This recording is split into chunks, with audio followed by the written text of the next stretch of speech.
મને ગટ્ટુને આવી રીતે હેરાન કરવું બહુ ગમે, એને બહુ મજા આવે. જમવા બેસી ગયા, જમીને મેં કીધું હાલો સૂઈ જવાનું, તો બાપ દીકરી બે સૂઈ ગયા અને મને કે તું આગી જા, તને ન સુવા દઉં.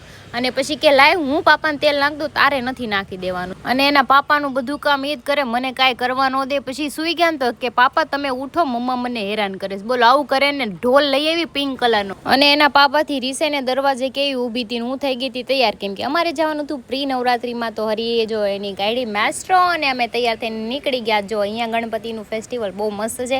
અને આવી ગયા સીધા આપણે કતારગામ. યસ, કતારગામ પહોંચીને અંદર લઈ લીધી એન્ટ્રી. અને ત્યાં 3000+ લોકો હતા, એટલે ટ્રાફિક એટલે બહુ. અને મયુરને ટપુય આવી ગયા હતા અને અંદર વૈયા ગયા. તો જો આરતી થતી હતી, આરતી કરી અને પછી બધાનો રાસ ચાલુ થયો. અને હું ને હરી પછી હોય તો કાંઈ ઘટે, ગરબા તો રમવા પડે ને. તો કોણ કોણ છે અમારી જેમ ગરબા લવર? અને સિંગર પણ ત્યાં બહુ મસ્ત હતા. અને નવરાત્રી નજીક આવે છે, તો તમને ગરબા આવડે છે કે નહીં? ના આવડતા હોય તો શીખી લેજો કપલ.